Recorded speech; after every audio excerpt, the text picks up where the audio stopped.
I just want to say from the bottom of my heart, I'd like to take this chance to apologize to absolutely nobody. The double champ does what the he wants. We're just waiting on Carlos. Justin should be coming shortly. I know you guys just got done training. But yeah, no, you were just saying, yeah, I shaved. The baby face is back. Yeah, I'm here for it. Dude, it's so funny because as soon as I said, like, my skin gets irritated when I shave all the way down, and you go, oh, the one blade. It's so funny because as soon as I got introduced to that, like, Norelco Phillips one blade, it was like a game changer, not just for like face, but like obviously the whole like body. Dude, I got a guy who's 4.5 weeks out, and I sent him the link on Amazon the other day. I was like, bro, you got to get this razor. It's going to change your life. Yeah, even that's what I use for shows. I won't put a hard razor on anything. It's just like the one blade gets so close to begin with, it's not worth it. Dude, it's funny you say that because, all right, you're going to laugh at this. So probably the first show I ever did, I used like an actual like Bic razor, and like, God forbid you cut yourself. Then obviously like you have that wound, and then the tanning just like you can see it. It's so awful. And then you're really going to laugh at this. The next show I did, I'm pretty sure I used Nair because someone told me it was easy. Oh my God, bro. Dude, it sucks. Nair, have you ever used it? Yes, I got like chemical burns on my nipples because of it one time. Bro, all I'm going to say is I may or may not have got some Nair on my balls, and that shit hurt like Dude, motherfucker. it's so fucking bad. Oh, God. All right, here, wait for it. Damn it. Oh, I just got 545. That's wild, brother. Well, it's technically, yeah, it's like 5:45 here. Damn, I just got that all over the computer. Hopefully this recording doesn't cut out. I have to limit it. Katie still treats me like a pregnant woman with my health stuff, so I can't go over like 200 milligrams a day right now still. And I'm like, dude, I'm so tired all the time. And I'm like, I had to force myself into being natty and diet down again. So it's just like, I train with Justin, and like, we've been training a lot. And I'm like, dude, I am not fucking here. Like, I'm not strong anymore. I'm natty. I don't even have caffeine. Yeah, I was going to ask, how's the health stuff overall right now? It's actually really good. So I left my coach, just with my own decisions there. I left my coach. Change. Yeah, it is definitely. No bad blood there at all, but yeah. I've been using Coach Kessell, so since I am a coach, I can do my own shit for the most part. So I'm just dieting myself down. Like the last video I posted on Instagram is like current. So I pulled myself back to good. My glutes are back in. We have vacation.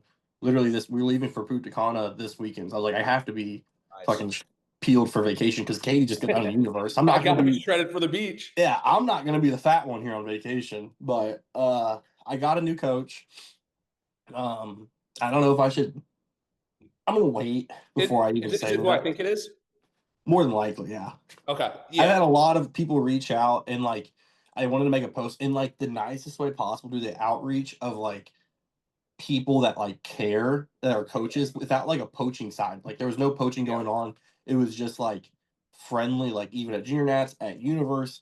Connor Kovac, the nicest fucking guy I've ever met. We sat down for like 3 hours outside of Starbucks and just talked. You know what I mean? You're like, holy shit, it's been 3 hours? I know. I'm like, damn, Katie's about to be on stage because his wife was competing too. I'm like, we gotta go, dude. But dude, the outreach of like just nice people was so refreshing, of just like, is there anything I can do? Like, are you straight? Do you want me to look over anything? And I was like, dude, this is awesome, you know? So yeah, it honestly, like, it goes to show, obviously, like how many people not just see you as a good potential athlete and client, but obviously care about you as a human being. And it was refreshing. I was going through some shit, and just refreshing when like I sent my coach my check-in. It was probably the worst check-in from like just how I was following my protocol that week. But like between having to move soon, one of my uncles had passed away, and just dealing with a lot of personal stress, it was a shitty check-in. And his response was so short and sweet. It basically said, listen, like, there's more to life than bodybuilding. If you need anything, I'm always one phone call away. And like, we didn't even really talk about my protocol that week because it's like, he could tell there was more going on than just like working out, eating, and sleeping. So it is what it is sometimes. That's awesome. Well, I'm sorry to hear that about your uncle, man. I appreciate it, man. It's life. Life is gonna Yeah. life. He was older, he was sick, so hopefully in a better place now. But like just when it's refreshing in your situation, especially where like you were dealing with a serious health issue and people were reaching out just as friends, not even like, oh, so you're looking for a new coach? I will say the guy that is going to be running things soon, like we're at Junior Nats. I sent him a text and was just like, hey, like, what do you think about this? He stopped what he was doing. Two guys went, he had one guy go pro, not two. One guy just finished a morning show, is fucking going pro. Like, he's had all this shit in the world going on. He's like, send me a pin. He's like, pull up, I got you. And I was like, are you sure? Took time out of like his like stud fucking athlete, you know what I mean? Like all the stuff he has going on to come out. It was raining outside. We stood out in the rain for like 30 minutes and he's like, I just want to make sure you're straight. He's like, I don't want to fucking hear a single thing about your coach. Don't tell me anything. Just let me make sure you're straight. And I'm like, dude, this is like so fucking cool. You know what I mean? Like just nice, you know? Yeah, I mean, obviously not to like glaze you or toot your own horn, but like you have a lot of potential, and those national shows you were just at were shows you were potentially going to be competing at. So obviously, like your name is relative on the circuit right now, and it is just nice that people are looking at you as a human being, not just an athlete. Because again, at the end of the day, any coach would love to work with you, but also like when I say sometimes it's about that perfect fit, it's finding the right person who can literally like take a step back from just bodybuilding and be like, hey man, like, are you doing good? Like personally, Yeah. is everything okay? Like, I just want to get to know you on a human level. The bodybuilding shit is sometimes just X's and O's. And that Exactly. sometimes isn't even the conversation. Yeah, and that's like when we had our consult. I texted and was like, "Hey, I think I'm in the market. I'm a free agent." And he's like, "Oh, I've been waiting on this text for a while." And I was like, "Okay, whatever." We did our consult. We clicked off the bat, and it was, with all of us, this is what we do. So it's one of those things where like that's not the most important thing. It's being a bodybuilder because we're gonna do whatever's told, to Yeah. our best ability, even if it's some fucked off protocol, which I have done, and it kind of cost me my health. But it's like Yeah. when you're an athlete, it's just like, look, I'm gonna do what I'm told, and that's it. Like, Well, period. because it's not that you like want to just blindly believe in the process that like your coach is feeding you, but obviously like you do have trust in that coach. So Yeah, you do believe the protocol, the program is what you should follow. And that's, for lack of better words, what the results they're expecting is based off of is you are following those X's and O's, you're executing those plays. So with that being said, like you said early on in the conversation, having someone who's just a genuine ass human being that's like, hey, like we know you're a good bodybuilder, we know you're going to get on a national stage and compete for your pro card, but like we don't need to focus on that right now today exactly. because obviously that's not even at the forefront of this conversation. I will say though, speaking about bodybuilding, we are next year. I will be a light heavy, and we will be bodybuilding and No more class classic. weight. Sid talked you out of it. No, no, Sid was very game for it. I was like, he's the homie, dude. Like Yeah. anything I got going on, he's so blunt, but he's so smart. So and I run by all my coaches through him, through Justin. I have like a handful of people in my circle that I trust really big. And so Yeah. I called Sid and I'm like, hey, here's who I'm thinking about. Someone that I was really thinking about, he was like, do fucking not do that. I've heard nothing bad. And I was like, or I've heard nothing but bad. And I was like, oh shit. Okay. Sid's not the guy to lie. And I was like, well, I Yeah. appreciate that, but And he's once I so raw and real and yeah, been around long where like again, like maybe you were considering leaning one way. He's like, not so fast. Like, here's what I've heard, here's what I've seen. This might be a better direction. So it's just nice when you have people who are like very experienced in the space. And I mean, yeah. ironically, I've got a guy who I worked with on some posing, and he was telling me about just some of the conversations him and his coach were having and the direction he wants to go and just miscommunications, things like that. And of course, yeah, I could coach him. But when I say he was looking for someone who is a pro already, has a little bit more of an elite credential resume than I do. And that's fine. I take no offense to it. So first person I reached out to was obviously Justin Kelly.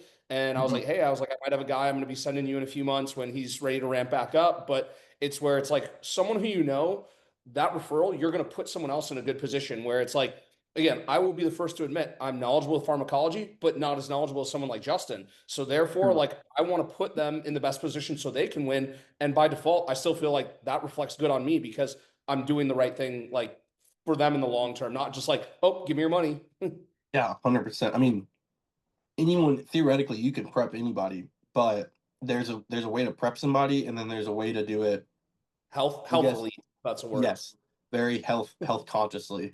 Yeah. And this prep was not health conscious, dude. Like, you know, it is what it is. Like, now I can kind of talk more about it, but dude, the amount of like I've never thought I overtrained in my life. And then it took Justin, it took Tim John, who if Tim John's telling me I'm overtraining, I'm like, are you sure, dude? Like, really? And he's like, yes, brother, you're overtraining. So like all this, once I like took like a few steps back and opened my eyes, and I was like, holy shit, like I've been doing this for I haven't missed a training session in 3 years. I've trained 6 days a week.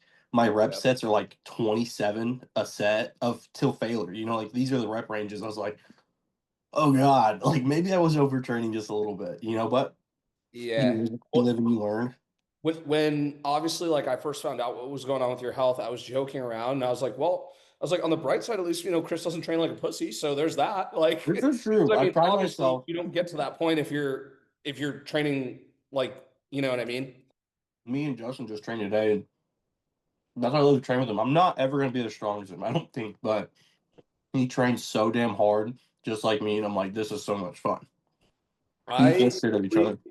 I have nobody that I currently train with in Arizona that trains. I mean, like when I say Justin and I have trained together, so I know his intensity and I try to kind of like emulate that throughout my sets as I'm training. But everything right now is pretty much solo because I don't have a single person, not even any other bodybuilder that like is relative to where I'm training right now that goes that hard. And like, it's no Mhm. disrespect towards anybody, but like, even a lot of times, like you find like you link up with someone to train and it's just too much yap and too much bullshit. Not enough like just okay, like me, you, go, go, go. And like even sometimes just having your headphones in, not because I don't want to hear what's going on, but it's like relative to the fact like we can bullshit right here in this podcast. We can bullshit on text, phone call. Like I'm here to train. I have maybe an hour and a half window. Like let's fucking go. So Yeah, 100%. it sucks sometimes that I don't feel I have that in a training partner right now. But also, again, like I don't need that extra push, meaning like That's I fair. know at the end of the day, I have to push myself. So, like, when I do have a training partner again that comes along and wants to go equally as hard, yeah, it's going to for sure benefit me. But right now, it's just like, all right, I got to be the one to like push myself, which it is what it is. Yeah, that's how I've been for the longest here in St. Louis, because Justin trains in the evening, and with my work schedule, it never worked out. Well, now I quit my job. I'm full-time coaching, so it's like, Nice. Congrats, bro. I was going to ask yeah. because I know coaching's really ramped up for you. And to be honest, I was like, damn, I was like, bro's taking a lot of time off from the refinery lately. Dude, I haven't put my boots on since like March. It's like Oh, congrats, it man. was. I appreciate it. It's been really scary, but it's very much like I told Katie, I was like, I have to put like, and she's the emulate, like she's like the epitome of like a perfect coach. You know what I mean in terms of business. Yeah, Um, I was just gonna say, like, when I see how committed she is, like, to her coaching, her business, obviously, like, I know Marcus has helped a lot over the years with like kind of building her into this protege, but like even his type of content, I messaged him maybe 2, 3 weeks ago, and I was like, dude, your content's so good. Like, and it's yeah, not even like an ever, especially in the world we live in now, where like so much of the bodybuilding coaching is like, ooh, ah, look at me. But his isn't even like that. Like his is very hmm just like straightforward. And I think that Katie's probably benefited a lot from that. And then inherently, you're probably benefiting a lot from like what she's yeah. done. He's awesome, dude. Like we were together all week. And he's gonna mentor me a little bit on like the online kind of things. But yeah, between those two, like I didn't know how to make a Canva until like last week. And Katie's like a day out. She taught me how to make a Canva and all this stuff. But dude, it's been going good. I threw all my cards on the table, and I was just like, I gotta go all in, you know, and so it's paying off. Speak of the devil, she just walked in. Hey, Hey, how's she doing right now? she's good. We're just chilling. We're both really, really busy because vacation next week and um Yeah. universe and all that kind of stuff. But hey, girl. How's Hey, are you drinking how's my it- juice? Yeah, I'm drinking juice. Oh, I know. I saw that. You know what's funny is, oh, Carlos said he hasn't gotten the link yet. He just followed me on Instagram like 40 seconds. Hang on 1 second. Let me resend this right now to him. He was just bragging about your coaching. I Yeah, I was just saying, I was like, you've been killing it. Hey, thanks, man. You and Marcus. Keep down, crazy lady.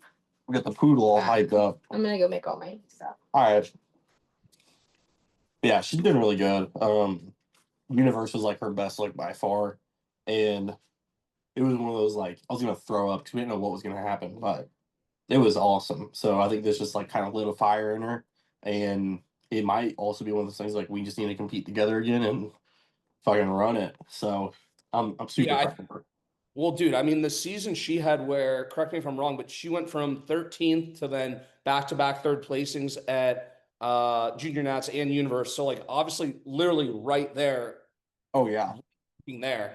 So, but like, what I was telling you is I was like, maybe this is a sign from the bodybuilding gods that she wasn't meant to go pro right now because you guys were meant to do it together as you had planned and intended to do this whole time.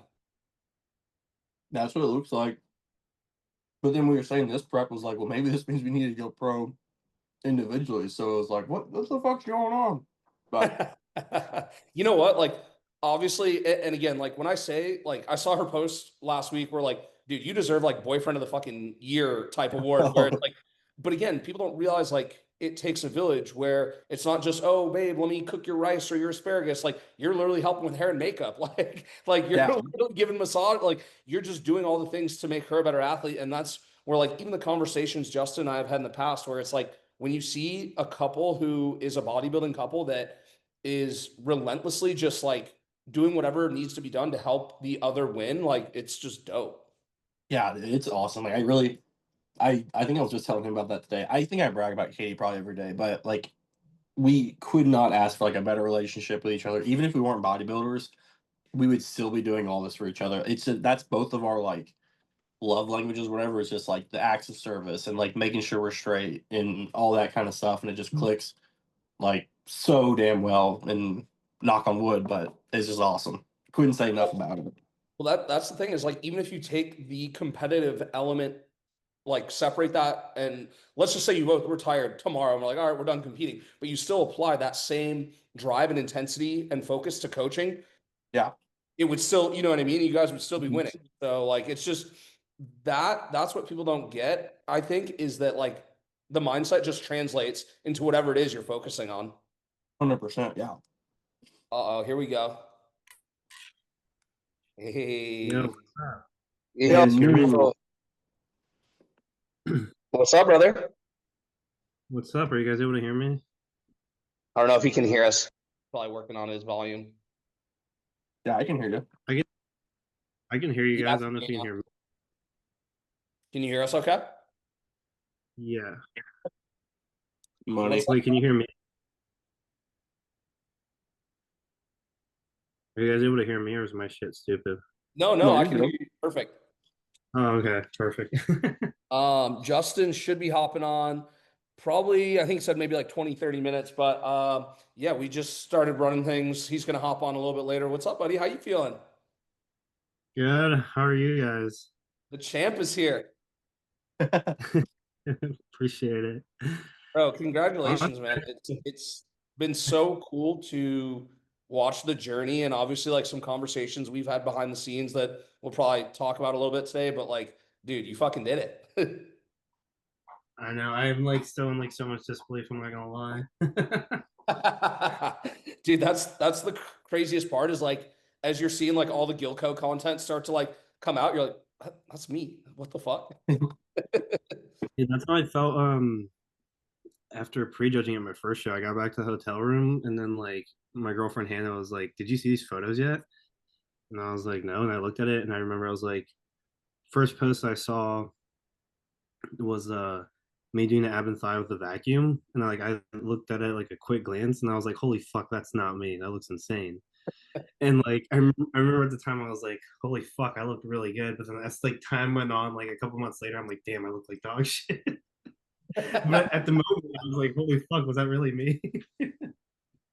Yeah, prep brain will do that to you. Yeah, it was nuts. It was like nice because it was like the first time where like I ever had like felt confident in my physique, you know. So it was like a pretty cool feeling. Getting in here right now too. Perfect timing. Short-lived. Gang's all here. We got two bros and two No, we got 2 pros and 2 bros in here. Yeah, now. two bros and 2 pros. What's up? What's up, brother? How are you? Oh, I'm good. What about you? We're good, man. Just Carlos just hopped on. Chris and I were just catching up. He was making fun of the baby face. No, I said you look really Clean good, man. shave? Holy shit. Dude, it's too hot in Arizona. I had to shave. I was gonna do a mustache, and I literally had it shaved out. But then, like, looking at how good Carlos's looks, I'm like, nah, I gotta get rid of You it. should have rocked some handlebars. Yeah, brother. I was growing back this morning, and I was like, maybe I'll start trying to grow out a beard. But I was like, nah, fuck it. It looks like shit. Dude, it's just funny because like I knew we were hopping on with Carlos today. I was like, dude, his mustache is just gonna look so much better than mine. Like, I can't do it. I can't do it. How Justin, how was the training session? Chris told me you kicked his ass once again. Yeah, it was a good one. I'm sore. My fucking shoulders. Yeah, my shoulders are on fire. Would you guys hit shoulder? Like it hurts to like raise a water bottle up. One day, I'm gonna come in a training session ready to rock, and I'm not gonna be like natty or dead or something, and it's fucking gonna be over for you. I'm gonna get some Halo. Chris is like, I'm natty, I'm barely on caffeine. That doesn't happen. I'm gonna bring so much Halo before I come. Where'd you guys train it? Come in with a needle in your arm, like I'm ready to go. Where'd you guys train it? Did you go to that new spot, Coalition? No, we're at House of Pain. Okay, dude, that I haven't been Coalition there. spot looks dope. Yeah. Chris, have you been there yet, Chris? No, I've just heard about it, and then hearing from you, I've seen the pictures, and I'm just like, and every time I get a new gym, like it's always good. Don't get me wrong, but it's just like, dude, this is just a package gym you can buy. You know what I mean? Like, there's nothing crazy to write home about. I'm not gonna drive or get another membership to be there. You know? Yeah, exactly. House is home at the end of the day. Coalition, like It used to be something else, I right? think 3 chest pieces and 3 back pieces of equipment, and then they have like a pec deck and like a cable stack, and that's like it. So they do have, I think, 3 flat benches, 3 incline benches, and then like 3 or 4 like powerlifting competition benches. But I don't barbell, I don't flat barbell press, I don't incline press other than Smith machine now. So it's like all that equipment doesn't do shit for me. And like as bodybuilders, like you can only, like with back equipment, you can only do so much if there's no good back equipment. So Yeah, that's fair. their leg stuff is decent. I went and got a leg workout there. They have a good hack squat, and they have good extensions and curls and a good pendulum and a couple other pieces. But their chest and back stuff is just so minimal for bodybuilders. And again, like nothing wrong with benching or incline benching, but like I don't know, I don't do it just because I don't want to hurt myself. I think the risk reward where I'm at currently in my like journey or whatever, I think the risk is outweighing the reward for like a flat barbell press these days. So, but it's, I mean, the owners are nice. It's not like a bad place. It's just, I've it doesn't just seen need it. House of Pain. That's fair. I've just seen it all over Instagram, and it's funny because obviously I don't even live out there, but I see everyone tagging it. So I'm like, oh, what's this new spot? They're real big on like, they're like, you want to take your shirt off and post pictures, like do it, just tag us. They're like, they're like, I think they're kind of going for the influencer kind of like crowd a little bit. Sure. And Yeah. the aesthetic is cool. Like it's dark, everything's black basically, so it looks cool. But I've seen so many kids taking their shirts off and working out shirtless who have no business being shirtless. Like if I'm wearing a shirt in the gym, then maybe you should. I just the whole thing with me and shirtless training. I mean, I guess if you're doing like some bicep curls, whatever, no big deal. But for me, it's just like the hygienic aspect of it. Like once you're sweaty, like putting your back all over a bench and then like not wiping it down. Like, I don't know. I just don't want to sit in someone else's sweat. I think it's disgusting. That's really it. Why? Yeah. Probably a good way to get staph infection or something too. Sounds True. Carlos, you've been training since the pro card or what? You back in the gym already? Actually, today was my first day back. I told myself, I was like, I'm gonna take a month off. A month. That lasted. No, I like went back today. I was, like I said, like in my head, I was like, I'll take like a month off and just take a break because I feel like since October it's just been like nonstop, like fully locked in. because ever since like when I started prepping for the Winter Classic, I had literally like not been bodybuilding for almost like 2 years. I was like maybe lifting maybe once or twice a week. I was eating maybe like 1,800 calories, just a bunch of protein shakes, just hitting my protein goal. That's all I cared about. I just like was not bodybuilding at all. And then like I ran into my best friend Jaden, who's my coach now, and he was like, "Why don't you just give this like one more try?" And then like a couple days later, I DM him like, "Fuck it, let's just do a show. Do you think we can get ready in like 7.8 weeks?" And he was like, "It'll be a shotgun prep, but we can try." So then like I had to get like used to like training 5 days a week, eating 6 times a day of like full meals. So like that prep was interesting because like halfway through it, I hit like my lowest weigh-in. I was like 198 pounds, but then like having compounds back in, training again, and just like I've always hyper responded to everything. So like from there, my weight like started climbing back up to like 210. I was like, well, fuck, my weight cap's 194. How are we gonna get back down to that? So I like literally started growing into the show. And then after the Winter Classic, I took like a week off with like food and stuff just to enjoy the holidays and like spend time with like family. And then after that, it was like in my diet plan, I was supposed to have like a free meal every Saturday. But in my head, I was like so locked in. I was like, okay, universe. So I think I had like 2 of those free meals I was supposed to have. And then um, came March, the end of March, we started prep for universe. So I was like, I just feel like I've been fully locked in since like October. So in my head at universe, I was like, I'm taking a month off. I'm just not doing this shit for like a month. But then like today, I was like, you know what? I had my first 2 meals. I'll go train because like Jaden was like, "How are you doing with your reverse?" I'm like, honestly, I've only had 2 meals and it's 3 p.m. I don't know if I'm gonna be able to get all 6. I mean, it's better than nothing. He's like, I'm not worried about you like reversing and getting super fat. Like, I know you're not like the biggest fan of like sweets or foods. Like for me, the issues like things I crave are like extremely high in sodium.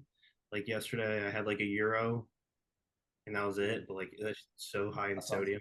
That was I fuck. like crave deli meats and like sandwiches, stuff like that. So it's like I crave like healthier foods. Like today, my like off plan meal was I had like a fat ass thing of like salmon, asparagus, and like 200 grams of white rice, and that was like my off plan meal. It's He's funny like, if you like want hearing you say that beef, though, just let because me I think well, I think most of us like I don't know. There's some bodybuilders who truly enjoy just eating like shit, but like I don't know. For me, I'm the same way. Where like there's sometimes I just want foods I haven't had in a while. So even like salmon because it's like higher like fat content, I just don't have it regularly. So sometimes just like a nice grilled piece of salmon, maybe like a little bit of like a soy glaze. I don't need teriyaki because all the sugars, but like yeah, just that with some veggies and some rice sounds actually pretty good. You know. Yeah, no, it was so nice. It was like refreshing. It was like delicious, easy on my stomach. And he was like, "Oh, if you want, we can like switch like the beef out for salmon." I'm like, "No, I'm like, I just ate $12 worth of salmon in one meal. I'm like, I'm not doing this." Yeah, the salmon will get expensive quick. Yeah, Uh, so Carlos, talking about like your prep and the pro card win. I mean, you people don't realize like you literally, like you said, you did the Mid American Winter Classic. So that was when was that? That was how many months ago? first weekend. That was December Okay, so 7th. yeah, like so you basically been in prep for like a year at this point. Yeah, that's what it felt like. It was I definitely a know. lot smoother prep because like I said, that short little off season I had, I knew Yeah, like I was like so locked in mentally. 'Cause I'm like, okay, I have improvements to make, especially if I'm gonna step on a national stage. And I'm like, okay, I need to bring up my back. So like that was like my main focus. And then I was training hard all the way through to March, but I feel like once prep started, I switched like my training split, which I wish I would have done earlier because that's where I saw like the most progress. So I'm like a big Terrence fan, and after talking to him at the Arnold for a while, like I was talking to him about his split, and then I'm like a big like Sommerfeld fan. So I like switched my split up to like it's weird. So like my leg day, because my legs are my strong point, so I don't really need much for them. I've always connected well with them.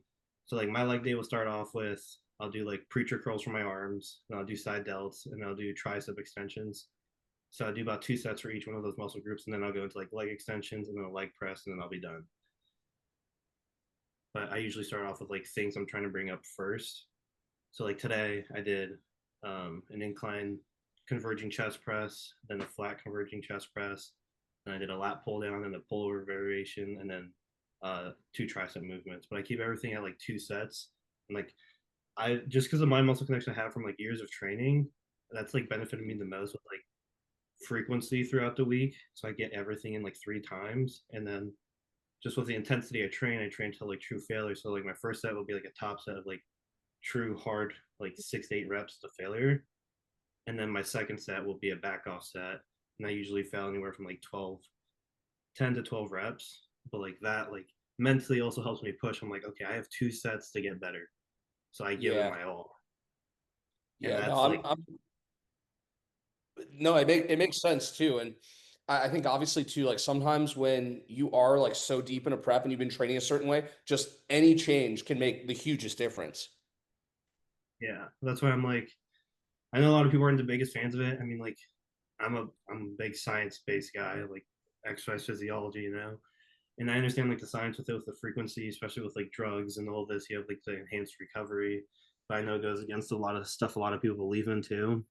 But like the difference from December to like March, even like from this show to last show, like how much I brought up my back in a short amount of time is insane. And like especially with like my lower back, like the only hinge movement I had was twice a week, and that was RDLs on the Smith machine. Everything else was like I don't touch a single free weight. Yeah, the width and the detail in your back definitely improved. And what was the difference in your weight between that first show, the regional, and then this pro qualifier? Do you know? So the night before the Winter Classic, I was 205. So a little background for the Winter Classic, I almost pulled out of the show like the night before because I was stressing out about my weight. And I remember I came back from the gym with my girlfriend, had a little like argument, and like at sometimes, especially in like that headspace, I don't do the best with stress. So I like kind of had like a little bit of a crash out, and I was like, you know what, fuck this, I'm gonna go to McDonald's and get a fish fillet. I was like, I'm not doing the show. He was like, no, don't be stupid, don't do that. And I was like, just get out the car, go home, and do whatever. And I just like went for a drive and like cooled off for a little bit. And I came back, called Jaden, and I was like, dude, I don't want to do this. Like, I'm not having fun anymore. I'm not going to make weight. I'm not going to drive 7 hours just to not make weight. And I don't want to do bodybuilding. And he's like, just chill the fuck out, go to bed. We'll see what your weight is in the morning. I woke up, I was like 201. I had to like fast for almost like 30 hours of no food, no water. And I ended up making weight at like 192.6 because at the time my cap was 194. And then we had like a very short window because I have a decent amount of muscle on me to like fill back out. So it was like 1,800 grams of rice from like 6 p.m. to like 7 a.m. 1,800 grams of rice.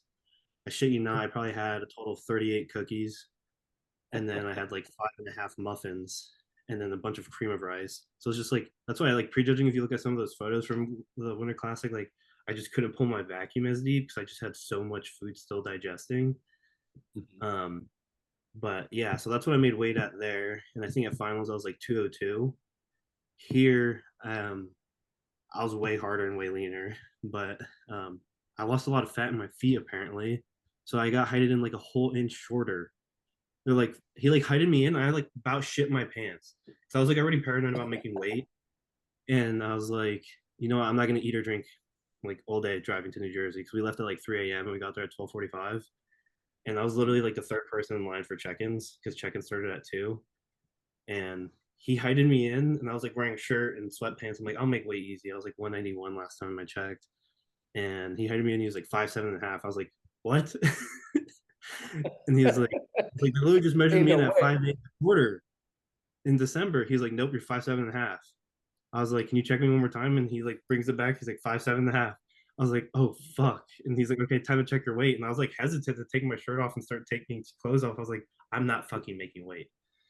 I like stripped down, and like literally it was like 187.2 bouncing between that and 187. I was like, holy fuck. And he's like, okay, you're good. I was like, damn. I was like, how the fuck did I make weight?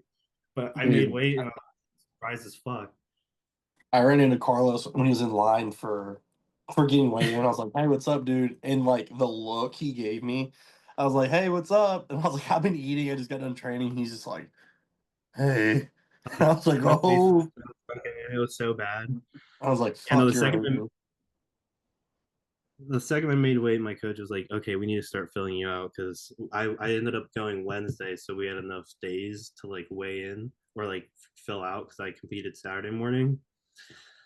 So Wednesday, immediately I had like 5 rice cakes, almond butter, a protein shake, and then an hour later, like 300 grams of rice, 100 grams of chicken. And basically did that like every hour. And then by like the fifth meal, he like had me send check-ins again. He's like, "You're just burning through this food," which this is like where I got super nervous for the weekend. Um, the whole prep, all my high days were like clean food because like I have a very sensitive stomach. He's like, "I need you to go get a burger and fries," and like I like started freaking out. I was like, I don't want to do that."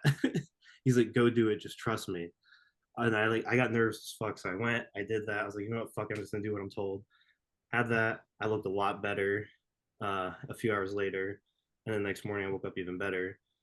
The next day was the same thing, basically food wise. And then he's like, "Okay, I need you to do the burger and fries again, but 2 burgers and 2 fries this time." And I was like, "Dude, no, I'm about to fuck up this whole prep." Dude, no, I can't. I can't. I'm about to fuck up this whole prep, man. Like, don't make me do that. And so I listened, I did that, and then like I went to bed so full because after those 2 burgers and 2 fries, I had to have another 300 grams of rice and 150 grams of beef with some almond butter. So I literally went to bed so uncomfortable. Like my heart rate, like when I was like just laying in bed, my watch said your high heart rate 125. I was like, fuck, I'm so uncomfortable. But like I woke up the next morning and like that night when I was sleeping, like Thursday night going into Friday morning, I like had a nightmare that like I woke up and I looked like total shit and I like ruined my whole fucking prep.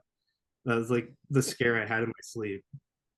I woke up, my face was a little inflamed. I don't do the best with a lot of sodium. So like my face was inflamed, but my physique looked crazy. Like the separation of my legs and everything looked nuts. And I was like, oh, thank fucking God. Well, I remember this probably would have been, I can look at the messages between you and me, maybe like 3 weeks out, and then not to like say too much. If you want to talk about it, we can. But I remember you were just like, "Dude, like I'm so ready for this prep to be over. I don't think I look good." And like, of course, like I was trying to be as encouraging as possible because I've been there too, leading up to a pro qualifier where I'm like, I look like shit. I'm not going to do well. Like this sucks. I want to quit. And kind of the same thing that my coach told me is the advice I gave to you. I said, your coach wouldn't be putting you in this position if he didn't think you were going to do well, right? Or you belong there. Yeah. And the other piece of advice I gave you that I kind of saw you talk about in a post was I said, just think about how proud the younger version of yourself would be, like looking at what you're doing right now. And I think sometimes when you like give yourself that perspective, you're like, damn, like a younger version of myself would be so proud of me. So it's like, just like, I don't know why that makes sense, where like you just see you as a little kid looking up to you now, and you're like, damn, like I'm him, I'm doing this. So sometimes Yeah. it's just whatever little cue you can give to like trick your brain back into being like, okay, we're fucking doing this, you know? Yeah, no, like I said, this prep, I would say like physically, like the way my body responded the whole prep was like very easy. Like it responded super well. Everything we wanted to do was like happening. I actually got a point at like 6 weeks where I was getting too lean too quick. So he's like, "There's no need for you to be peeled this early. Like, it's just gonna be harder for us to maintain, and we don't want to start like losing any type of tissue." But like after that 6 week mark, I think like 4 weeks out, I started getting really in my head where it got to the point where like this whole prep, I was confident in the way I looked. And I was like, with my shape and my structure, like those are all just parts of genetics and bodybuilding that like you just can't like outwork sometimes, you know? So I'm like, as long as I like come in full and I have my shape, like I have no gaps, nothing. Like I have good flow. Like no one's gonna beat me in my front shot. I'll be fine. Or my side shot, even like my back shot, now I'm balanced. And then it like completely flipped where I'm like, fuck, I'm flat. I lost like my bubbliness. I'm starting to get gaps. I look like shit. I'm like, what's going on? I was just obviously getting extremely depleted. But mentally, I started like getting really in my head about it all.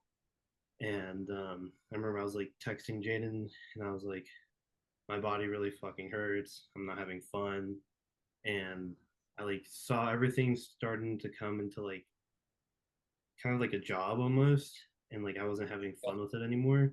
And that's like part of the reason why I walked away the first time. I had like a bad circle I was around. a lot of the pressure got to me. I wasn't having fun with it anymore. So I was like, why am I gonna do something like I don't even love anymore? So I remember like literally like it was around the time we were talking, having that conversation. Like literally stood in the living room and I just like started bawling my eyes out. My girlfriend's like, "What's wrong?" I'm like, "I'm like losing myself again, and like I'm not having fun again." So she's like, "Then stop putting all this pressure on yourself." She's like, "Remember why you got back into it." She said, "It's not about a pro card. It's not about you winning. It's about you doing this because you love it." She's like, "You already beat your last look. You Yeah. are proud of like the look you have. Like that's what matters." She's like, "You don't have to keep going if you don't want to keep going, but just remember why you started and like why you're doing it." So that's why I kind of like stopped with like the YouTube videos. I kind of stopped posting on Instagram a little bit and like kind of like refocus myself. And I started looking in the aspect of like doing it again because I love it and I have fun with it. And just how like people like to challenge themselves with like doing triathlons and marathons. They want to push themselves mentally and physically. That's like a fun hobby for them to do. And like that's what Yeah. I essentially see myself with bodybuilding. Because like even through this whole prep, I was like, I don't see myself as a bodybuilder. I'm just a guy who likes to diet and train, you know? So I like had to like get back to that headspace. And I would say even like this weekend, like because even like Hannah was like, when they announced you for first place and you got your pro card, you had no reaction. I think it was like a mixture of like how long we were backstage for waiting for like finals. The longer I sat there, I kept getting flat. I was losing like vascularity and everything. I was like, fuck, if they compare us, like I'm gonna drop placings or something. So I literally lost all my confidence like going into finals that I like had prior that morning. And that's why like when they called my name, it was like disbelief, but also like I wasn't being present in the moment. So I kind of like that's like my only regret from this weekend. I wish I would have been more present, especially for finals. Because like even Gogo took a photo. Like when they announced me, I'm just like staring into space. I had like no I think I know the reaction. photo you're talking about. I literally had no reaction. Well, the funny part, and again, like conversations, Justin and I have had this, Chris and I, same, all of us have had these conversations, but I don't think there's anything I've ever done aside from bodybuilding that tests you physically, mentally, and emotionally as hard as a prep will, all at the same time. And that's where it's like, that's the sweet reward of being better, doing better, getting better, and of course winning. But like, yeah, it's just such a mind fuck where like here you are being very open and honest about like how you felt leading up to the show. And even with, it's funny, I'll tell you this. So the YouTube content stuff, like obviously, yeah, like we all like kind of documenting the journey and it's so fun to look back at it. But like I remember 2023, I told myself I was going to do one video a week for the entire 16-week prep, do a big show day video. And I did that. And I was so happy I did that at least one time in like my bodybuilding career so I can look back at that. But then as soon as I finished that prep and realized, oh shit, like I got to now improve for North Americans. And same thing, I started to get inside my own head where I was like, okay, I need to like, here I am at this fork in the road. Like, do I want to be a good content creator or do I want to be good at bodybuilding? And obviously I knew to build the physique I needed to at least be decent at North Americans, I had to put the camera down. So it was like when I came back to kind of like you said, why am I doing this? Because I love training, I love dieting, I love challenging myself. And then when you see the final product, I mean, obviously I'm still an amateur, so I didn't even win my pro card, but still looking the way I did, that was the best look I've ever created. That I'm like, okay, yep, we're fucking doing this, you know? And so it's like, yeah, it's a hard pill to swallow when you lose, but like sometimes even that reflection of winning, you're like, damn, it still doesn't even seem real.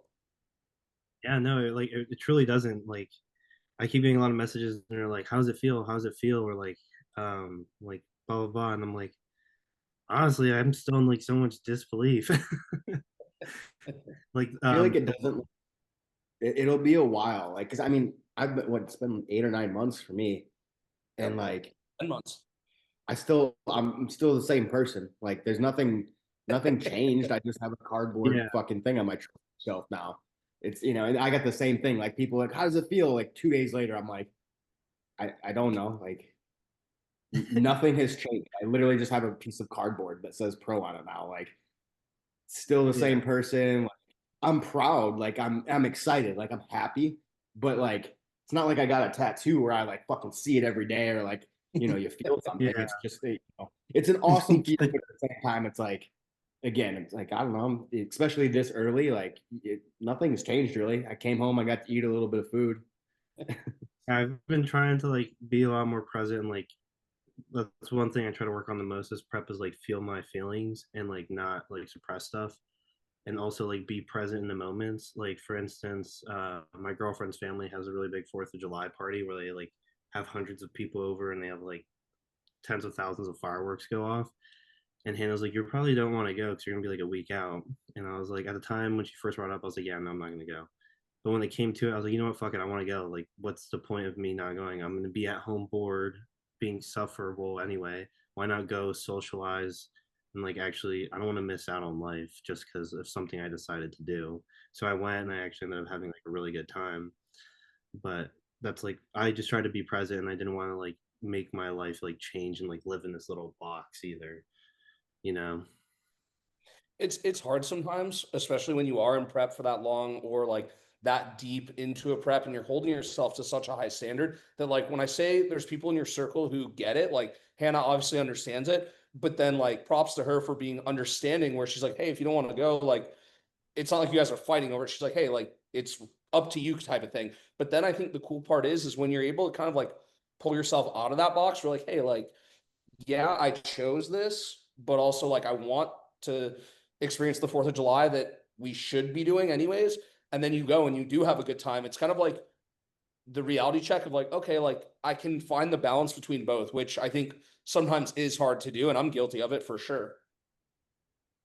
Yeah, no, it's like the best way. Like when I like texted you when I was on the way back home, you're like, "How's it feel?" and stuff. I was like, the whole imposter syndrome thing, and Yeah. just like for me, like I like even made a TikTok about it. Like, yeah, I turned pro in 2 shows, but like this wasn't just like the work of just 1 year or 2 shows. Like I've been into Right. bodybuilding since the age of 13. Kind of like in a post I wrote, like I've been weighing out my food since I was 13. Before I knew anything about nutrition, I was fucking weighing out Cheez-Its to get my fats in for the day, you know? But like That's it's been years, like literally almost 15 years of me like working towards this goal. And that's what like part of it is like still in such disbelief because like I told you in that message, I'm like, for me that saying I'd turn pro one day or something was like one of those like dreams, like, oh, one day I'll be rich and famous or something, but like that's gonna go to the grave with me. That's never gonna happen. And the fact that like that was like my dream with bodybuilding and being a pro like actually came true is just like still so hard to like swallow and like be like, holy fuck, that one dream that I thought was gonna take to the grave with me actually fucking happened. So And it's just watch Carlos win the lottery next week. Damn it. Instagram following goes up to 1 million, hits the lottery. He hops back on here. He's like, yo, guys, I'm rich and famous. I got the pro card. What's Yeah, left? so about last weekend, I was lying. He's literally scratching off a lotto ticket right now. Well, but even what Justin said, and again, like I was there with Justin in 2023, I was there with him in person in 2024, and it's like obviously both of you guys earned that pro card long before you were awarded it, right? Long before you got that placing, and so it's like I think about Justin's effort all the time from day in and day out with doing things with intent. Like he always tells me, because it's like, again, the day you earn a pro card, I think Nick made a long post about this recently, Justice, but it's like the day you earn a pro card isn't the day you became a pro. So even like you said, weighing out your Cheez-Its at age 13, you were already in the mindset of like, this is what I'm locked in. This is what I'm going to do. And it's funny now when you can reflect back where it's like, damn, like you earned this shit. yeah. And I actually had a few people on like Facebook and even on Instagram I haven't spoken to in years since high school, like message or comment on my post or like it's crazy. I've seen you literally since freshman year of high school, being that weird kid, bringing Tupperware and like working out and just being like so locked in at such a young age to like see like you achieving your dreams and goals actually become a reality.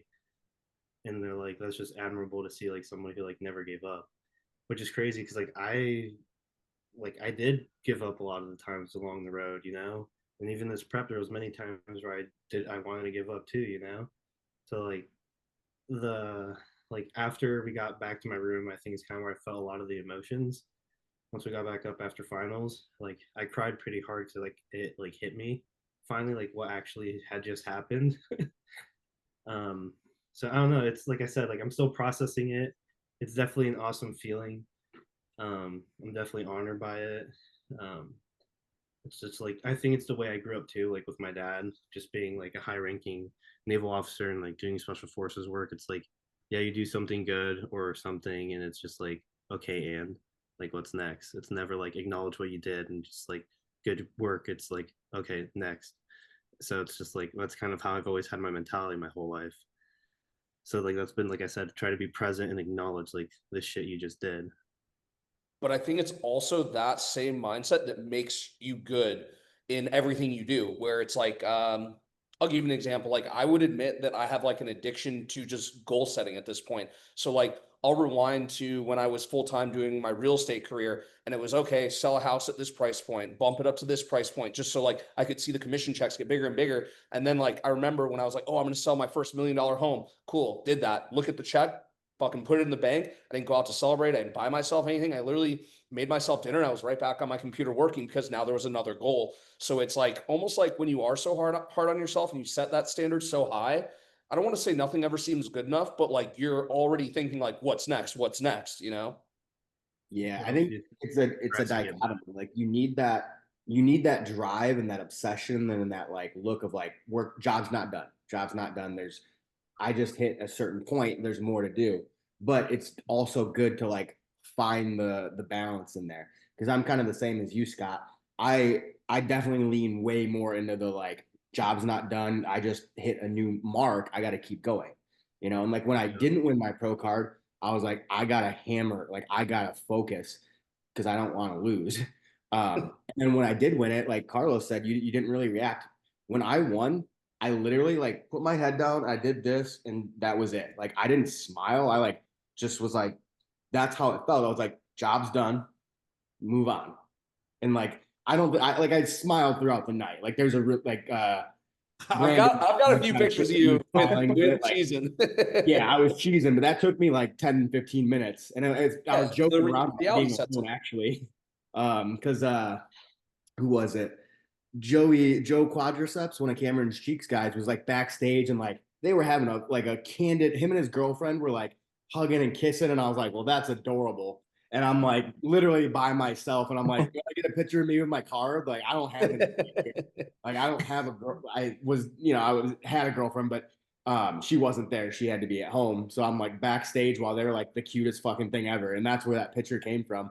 But like when I won, it was like that was the mindset is like I finished the job. That's what I came here to do. Not in a cocky way, but like that's what I came here to do. We did it. All right, move on. And like that's kind of my mindset now is like I earned that, but now I have to improve and get better because now that I'm a pro, I'm a shitty pro. Like I'm at the bottom of the barrel again. I'm not like gonna win any pro show anytime soon.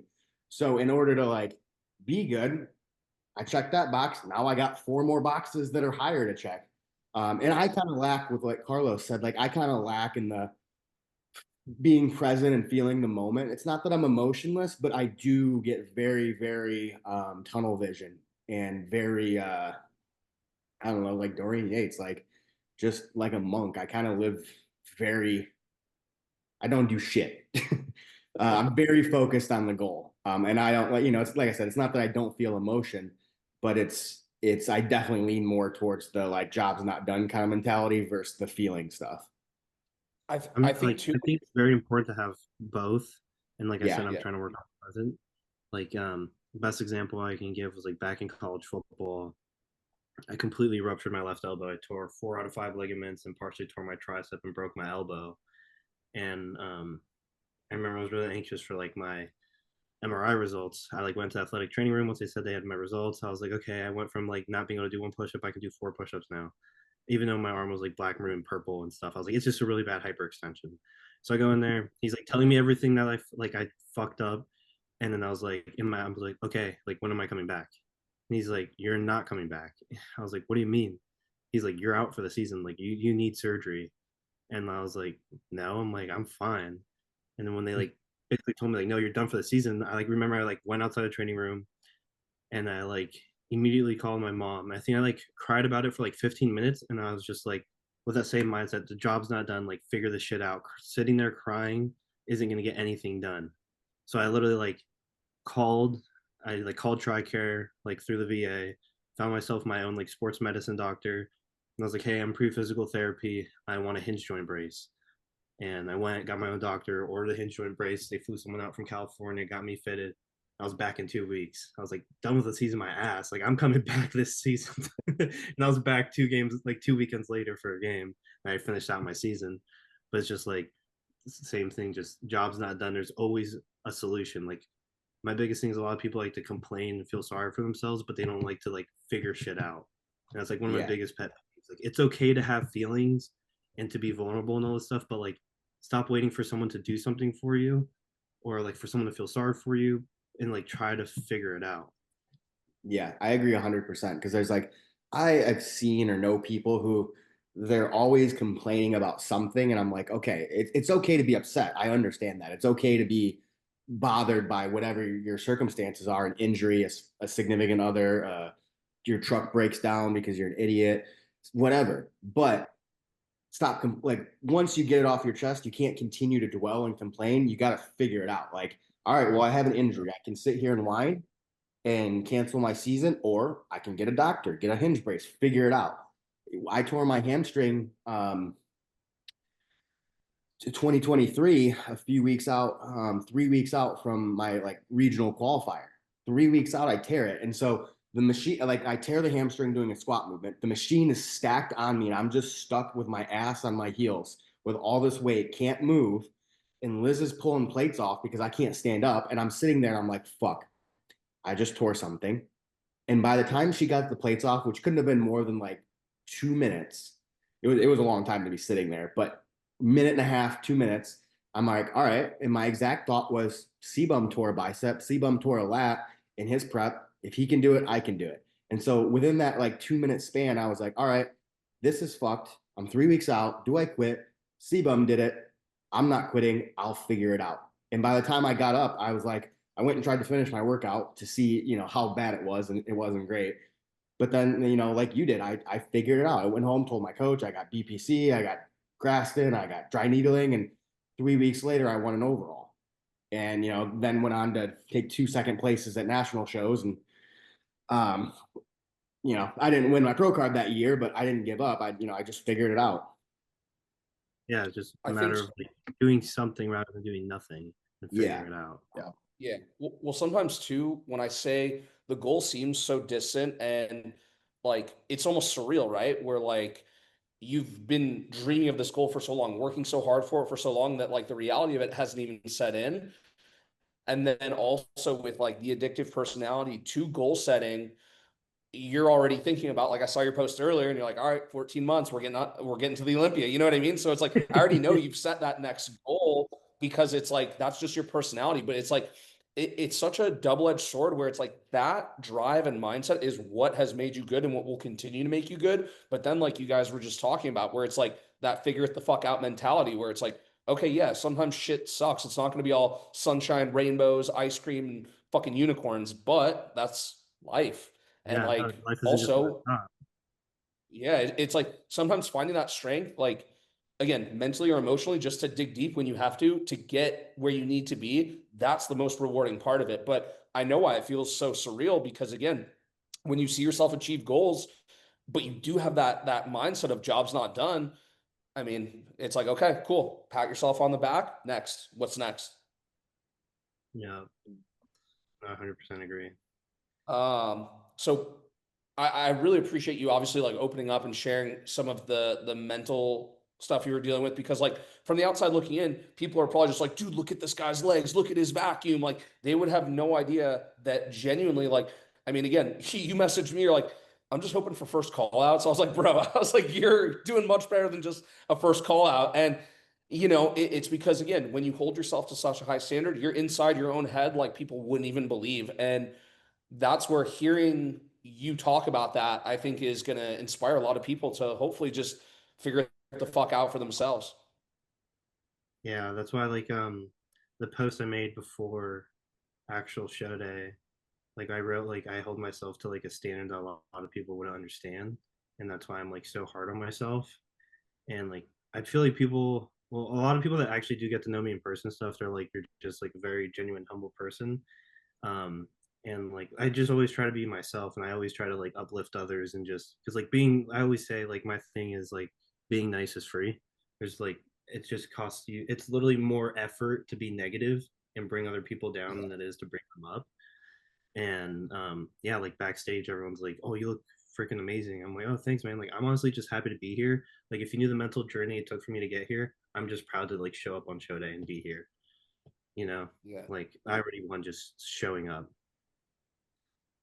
No, it's true. I mean, like reflecting back on my North Americans, I knew I wasn't there to win by any means, but I had to see where I stood. But I was so proud because I almost quit bodybuilding altogether, just thinking my best isn't good enough. And that's a really defeating feeling when every day you're checking the boxes, doing it with intent, doing it with purpose, following a plan to a T, but to feel like, damn, like, is my best not good enough? And then even with where I'm at now in the midst of it's been 10 months and I'm bulking. And yeah, there's been times again where I feel like my best isn't good enough, but that's where when you have that honest moment of self-reflection and like I posted a photo earlier looking at myself side by side over the last 10 months. I'm like, dude, I put on 39 pounds in 10 months. Like, yeah, I'm not as tight as I once was, but at the same time, like, this is what I have to do to get to where I want to be. So I just keep telling myself this next cut is going to be my best one.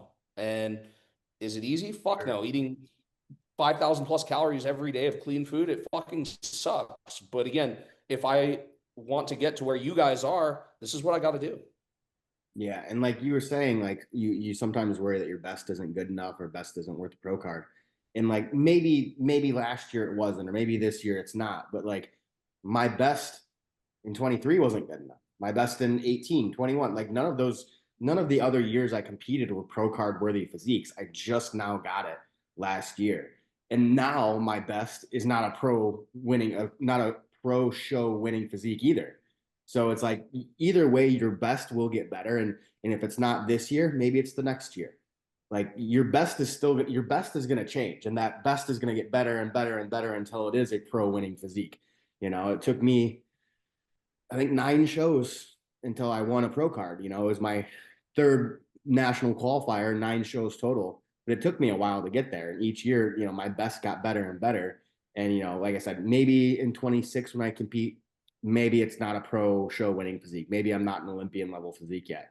But then maybe in 27 it will be. Like my best is going to get better either way. It's just a matter of time until that best is good enough to reach X accomplishment, a pro card, a pro win, an Olympia qualification, whatever. I think that mindset, yeah, that's cute.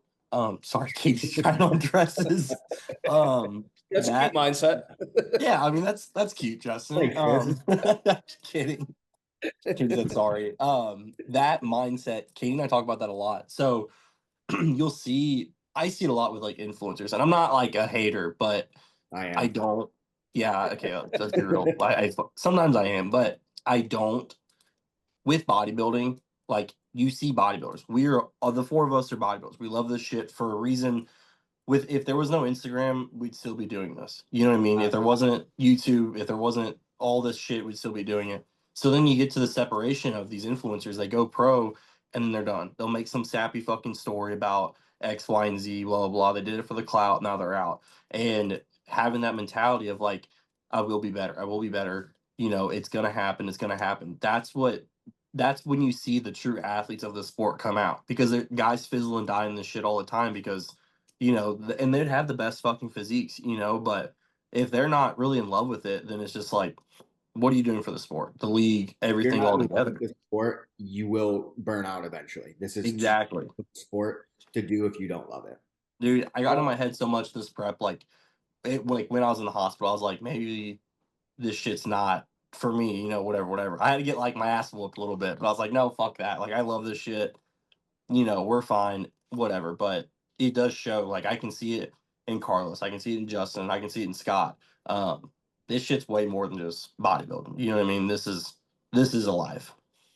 Well, something that Chris and I were talking about early on is like, even if he weren't competing right now, just look at the fact that he's been able to quit his full-time job to only focus on coaching. So it's that same mindset of, okay, cool, I got 2 clients last week, or I got 3 clients this week. Not good. You know what I mean? So you keep leveling up until now he's at the point where he didn't need to do the refinery work anymore, which is so dope to hear you say that. Fuck that, man.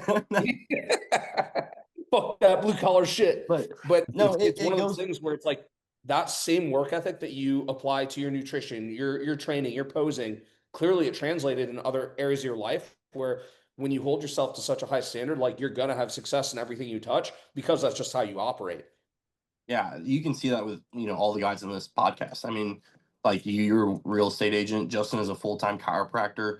I think Carlos, you're a nurse. It's like we all are doing shit to our highest level, whether that's like you said, 2 clients last week, it's going to be 5 this week, or like Justin had 5 patients last week. Fuck it, let's bump it to 10, or XYZ. It translates so much more than just like you're going to the gym, you're training, you're eating. It's like every aspect of your life.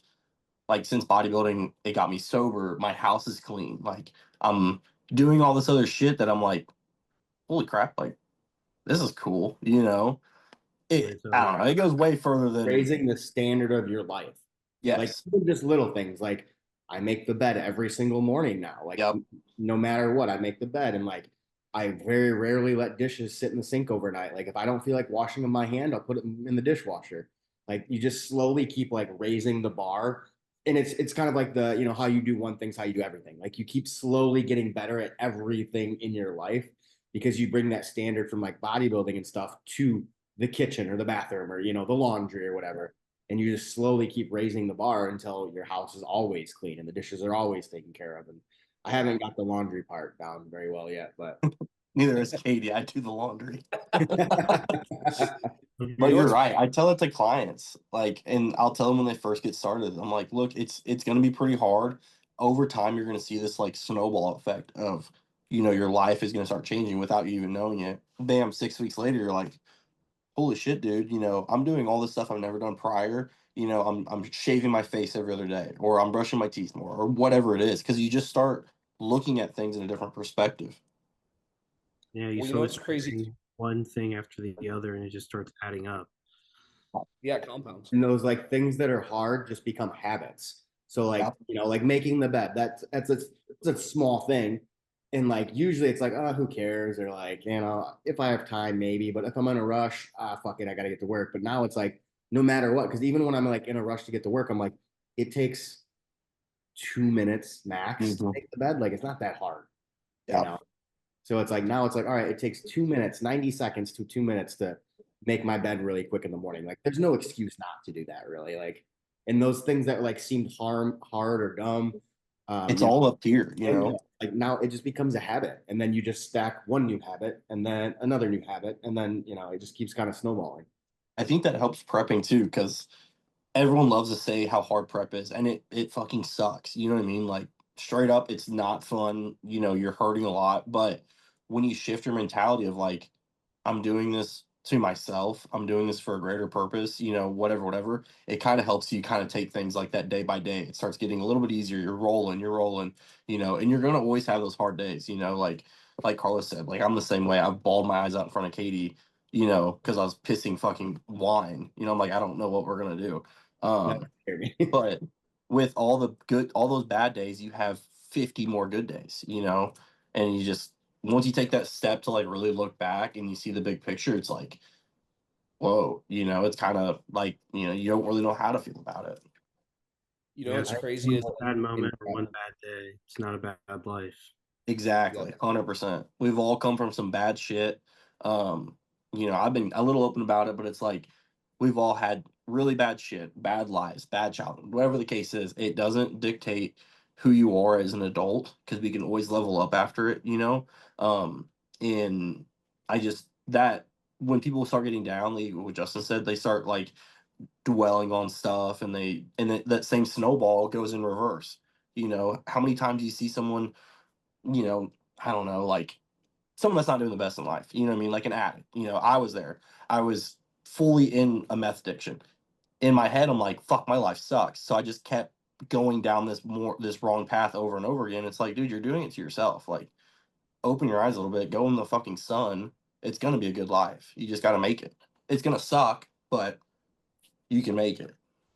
Well, like anything, like Hard effort just never lies. Exactly. You can't hide it. I think the other thing too is like, been there. oh, going back to the bodybuilding part of it, where it's like sometimes it's those setbacks, maybe a bad placing, maybe you took a loss, maybe you didn't earn the pro card, but for me, it's like those are the like fuel, right? Like that's motivating where I'm like, okay, like I saw the guy that beat me, or I saw where I can improve. Now, like I have a visual representation of what I have to become, or whatever the fuck it is. But it's like, I think I saw someone who was at Universe who didn't place well. It's a buddy of mine, his girl's a bikini girl. I think she got second call outs, and she goes, bodybuilding sometimes is about losses until it's not. And that's where like one of the guys Liz and I started our bodybuilding journey with Justin. I don't know if you know him. His name's Alton Craig. So shout out to Alton if he ever hears this. But he told me, and he just turned pro maybe 2 years ago. He said to me, he goes, listen, he goes, bodybuilding's all about beating yourself. And along the way, you're going to beat some other guys. He goes, so maybe you started off in a second call out. Now you're first call out on the outside. He goes, but if you're doing what you're supposed to, you're going to keep getting better, and you're going to see yourself move to the middle. And then you know you're exactly where you're meant to be the whole time. So it's like, I think sometimes the losses are hard pills to swallow, but like, I don't know. I know for me personally, like I appreciate the losses and I need them. So I think when Carlos whooped my ass at the Winter Classic. That's not, dude. I also feel like it's the opposite too. Is kind of like tough. Like I am very grateful for how hard I am on myself. yeah. And like the standard I do hold myself to, because like I can't, at least with bodybuilding, I can't come from like the place of like, okay, I lost. Let me use that as fuel, because like all I've done so far, at least in my career, is like win. So it's like I go into it and I'm like, I should have the mentality that like I've never lost before. Like I got this shit in the bag.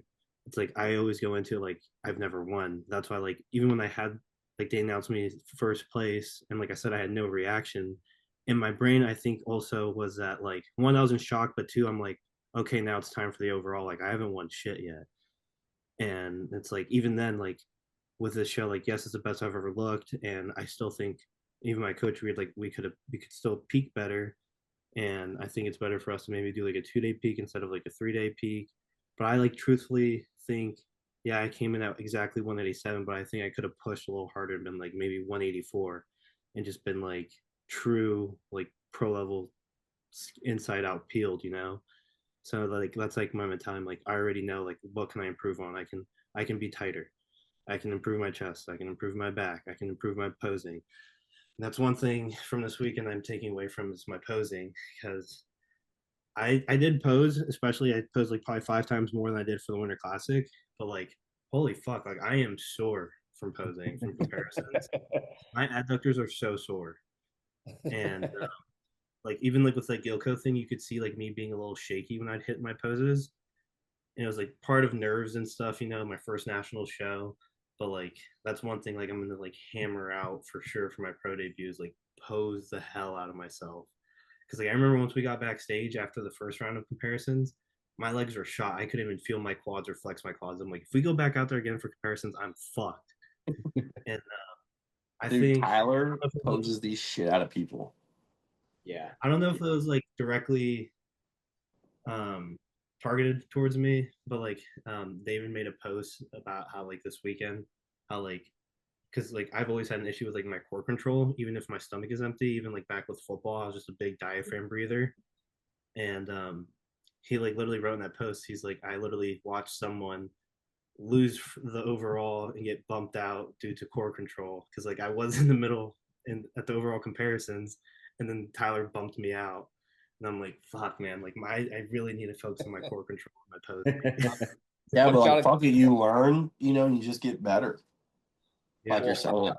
I've got a guy I'm working with right now, and I was telling Chris he's 4.5 weeks out, and I've got him posing at least first thing in the morning, late at night. Like he's posing at least 2 times a day, but there's multiple rounds in each of those. One's photos, one's video.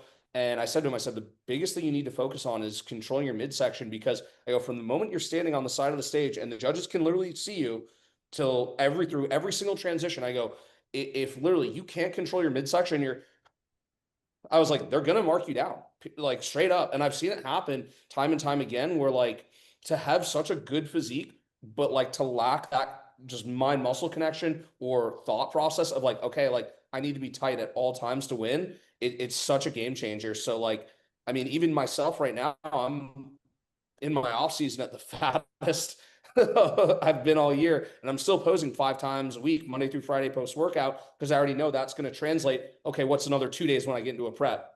Ain't shit. Yeah. You know who will Or, yeah, pose these shit out of you?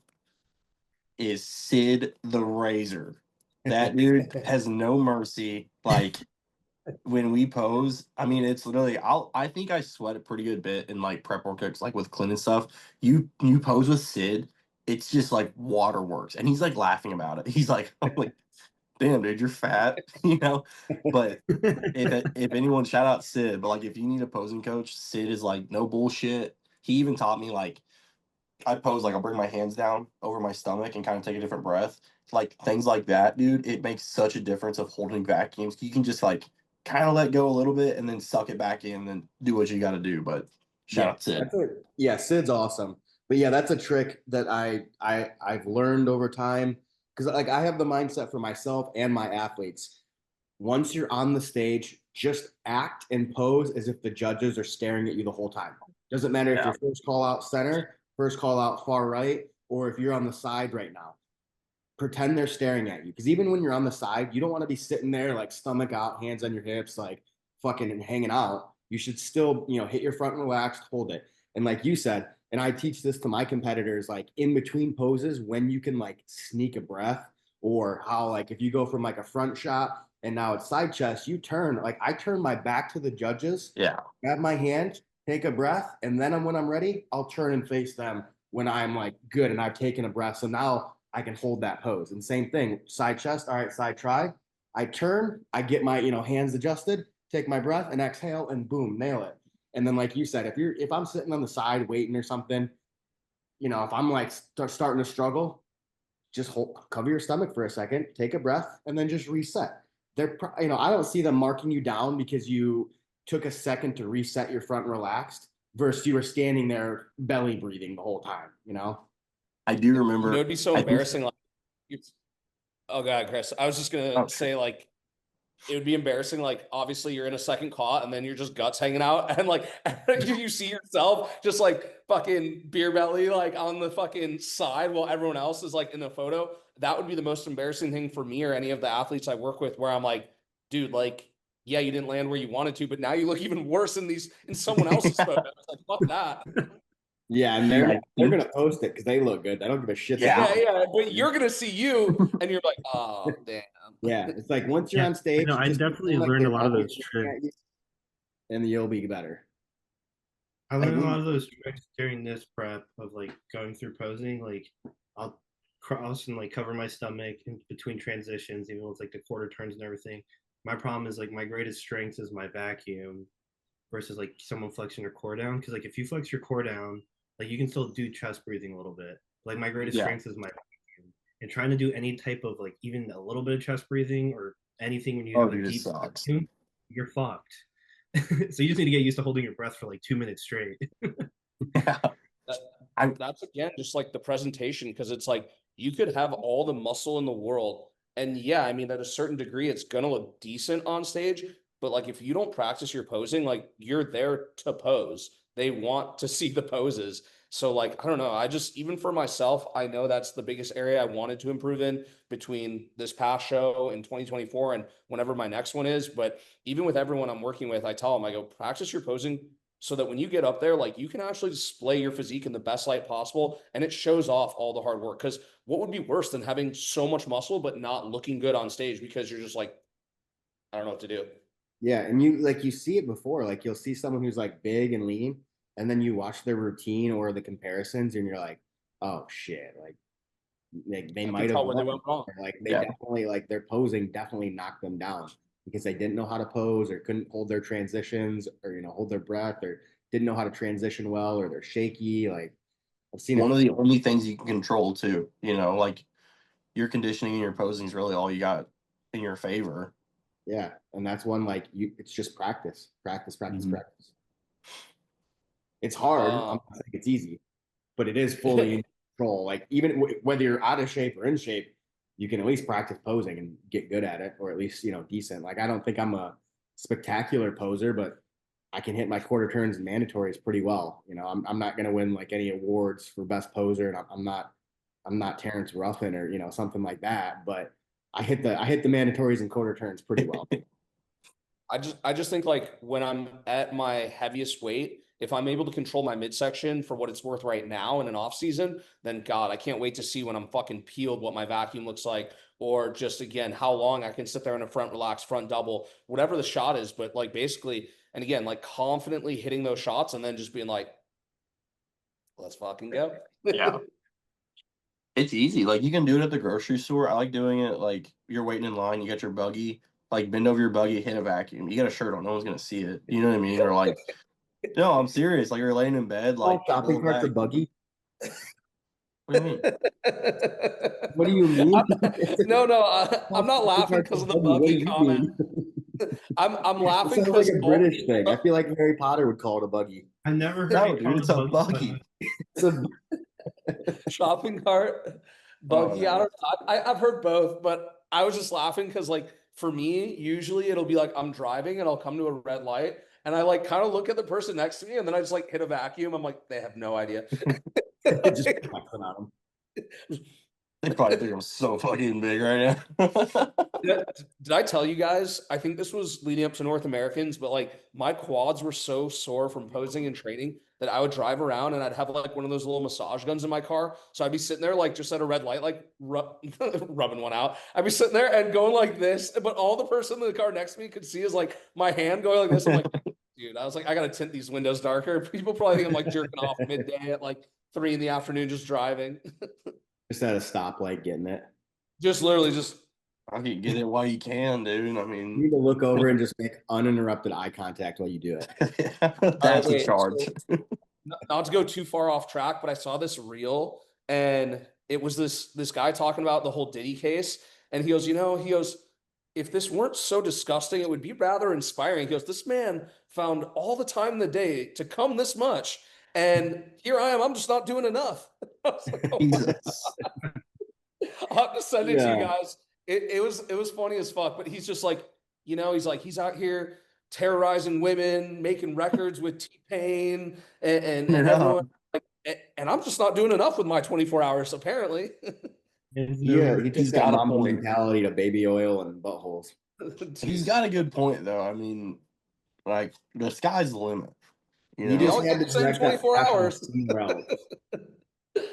None of us are millionaires yet, so we got to keep not doing Diddy parties, but do something. I don't know. Carlos is about to buy that lottery ticket. He might be the first out of all.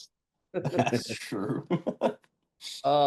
Carlos, what was the first thing you like indulged in or you really genuinely craved or wanted to eat after your victory?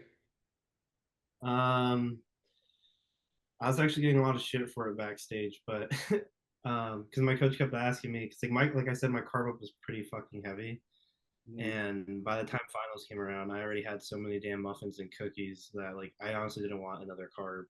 So I was like, I really want a fat, juicy like chicken Caesar salad, like with a Something that's like kind of fresh. And someone like the guy who took second to me, he's like, "What the fuck is wrong with you?" I was like, dude, I just want something refreshing. I was like, I want a Ghost energy drink and I want a big ass salad. Shit But hits. in my head, the gym that you told us to go to, Chris, that was a sick ass gym, by the way. They Yeah, sold that these- place rocks. And what's it called? I bought a few of them, which are all in the freezer. I only ate like half of the one, but in my head, I was like, this would be a cool picture. I'm like, the pro card's blue. There was a Cookie Monster blue cookie. I was like, I'm gonna hold my pro card up and take a bite out of that blue cookie, and that's why I put that caption. I'm like, I guess blue's my color. Yeah, I saw that. So I ate half that cookie, and I was like, this cookie's low-key kind of ass. So I threw it away. I was looking at those so hard when we were in there.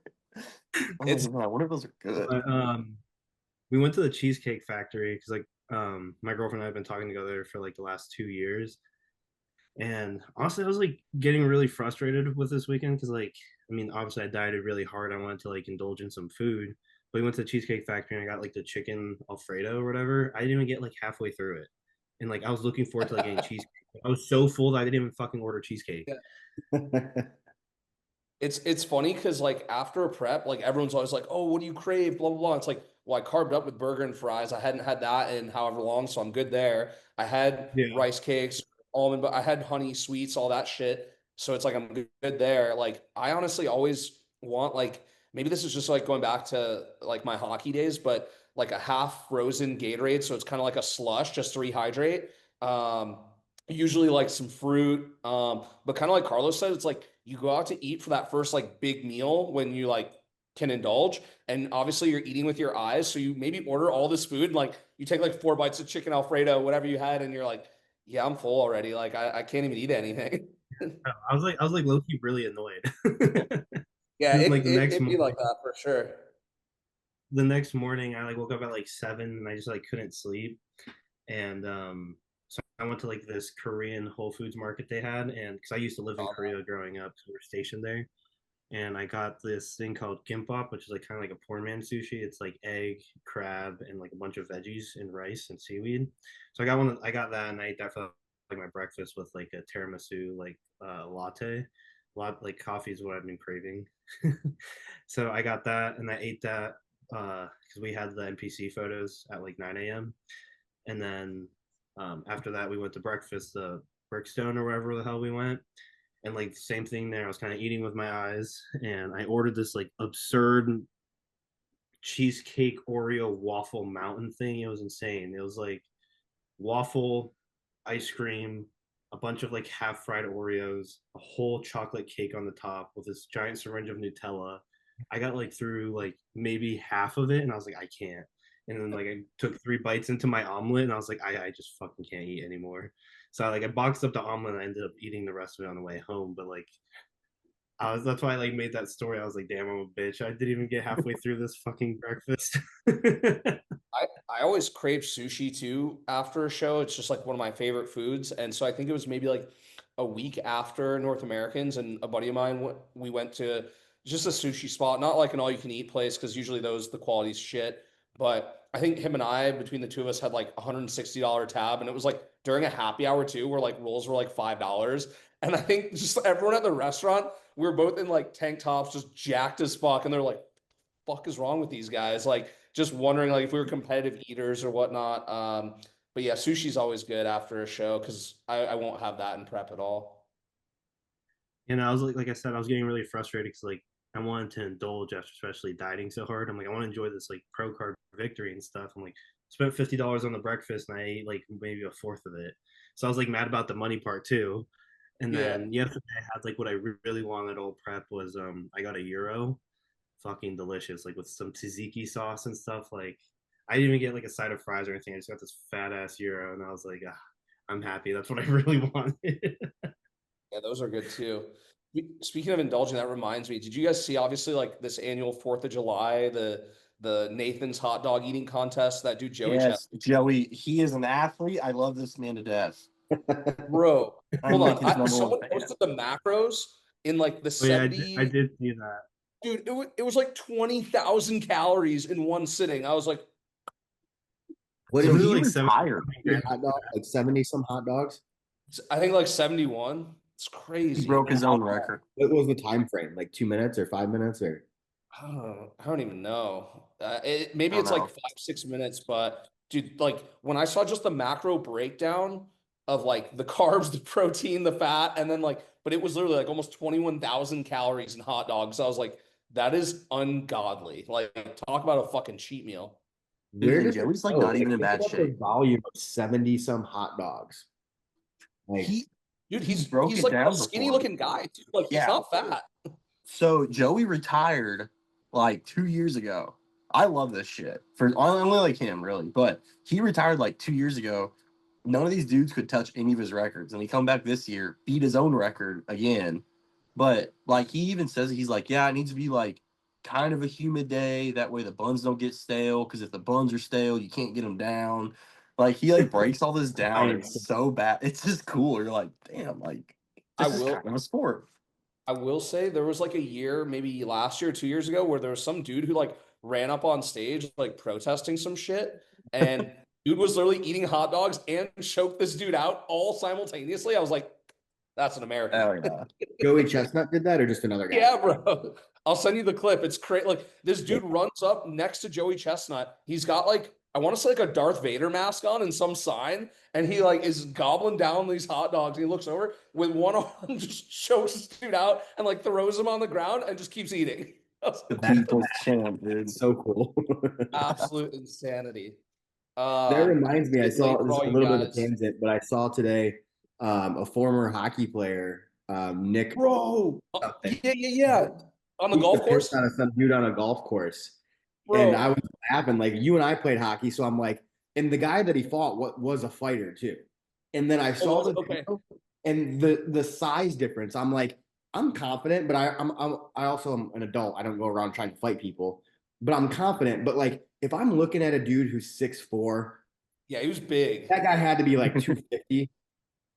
I I probably got couldn't fight him. He could do what Nick did, grab me by the shirt, punch me, and I wasn't able to reach him because he's got a 6-inch reach advantage. I'm like, obviously alcohol played a role in that altercation, but I'm like, at what point do you like realize you're gonna get your ass kicked? Like this guy is much bigger than you.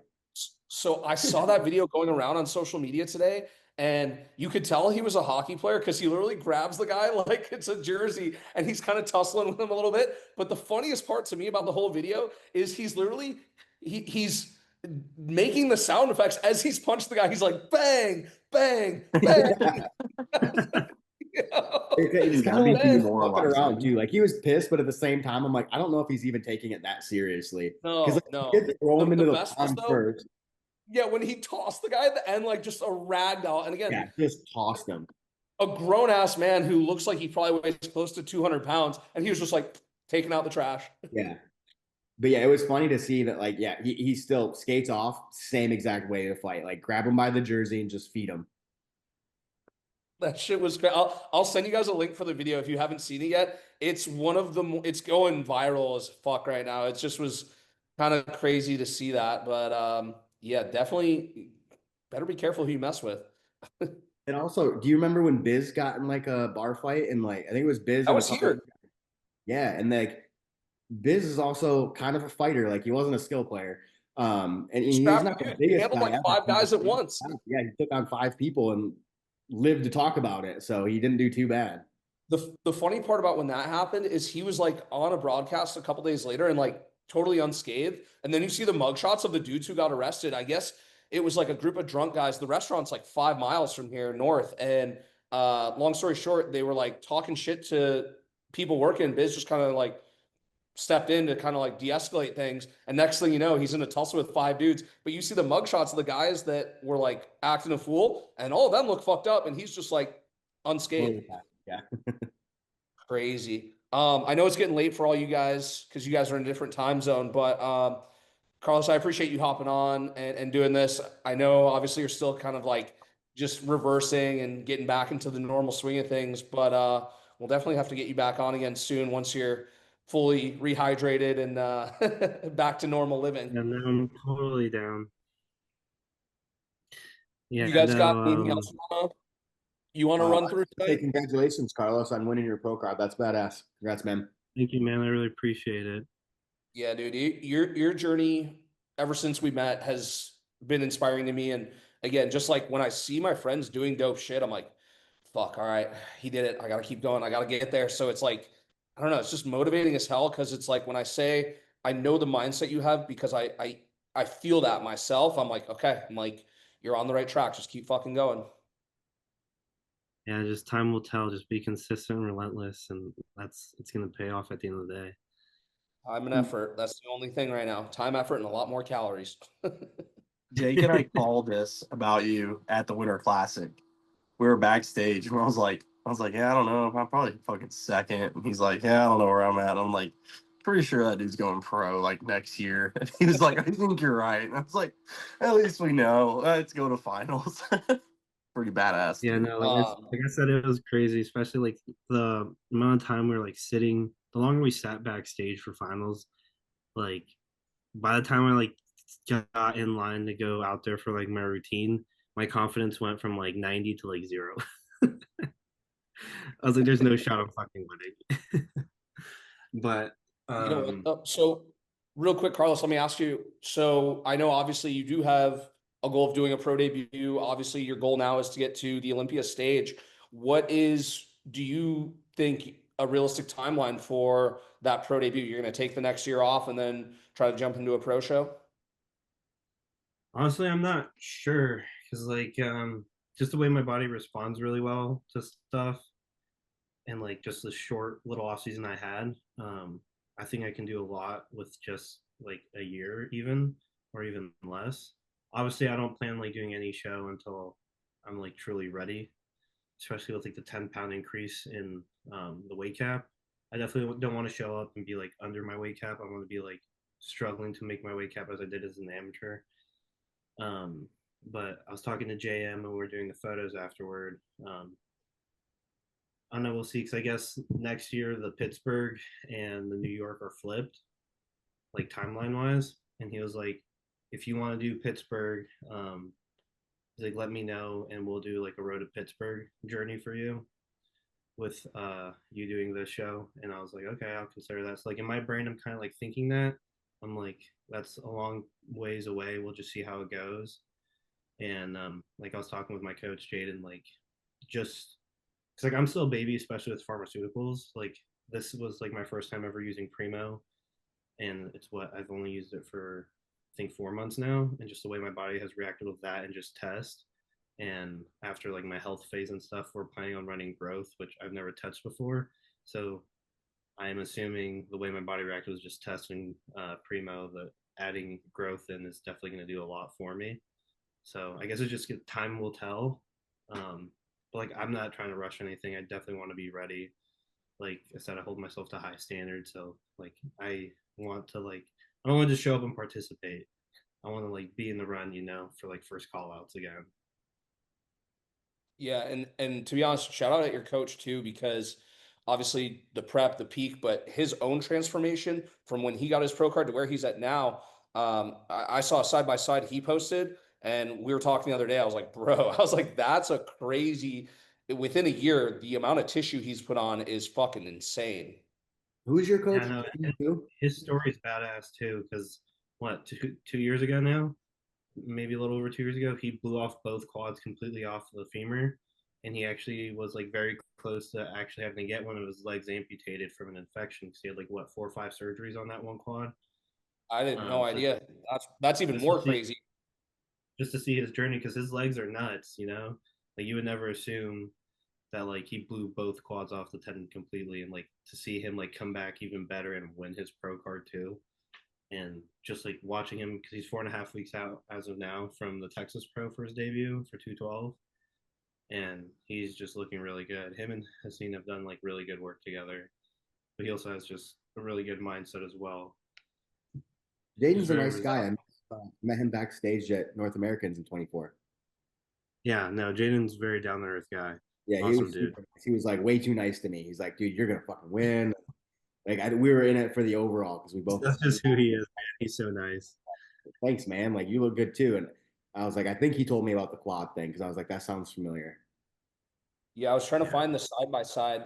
I think it was maybe on his story, but just to flip this up here real quick. I mean, dude, his legs are fucking insane. Yeah, that's crazy. Yeah, so shout out to Jaden. But yeah, anything else you guys want to hit before we wrap up? Hope everyone has a great week. What's that? Yeah, no. Again, obviously I appreciate all you guys. I know like different time zones, different locations. So it's been, again, we apologize. It's a few weeks in between episodes, but new episode each week unless you don't get one. But until next time, love you guys. Peace. Yeah, love you guys. Thank you. See you guys later.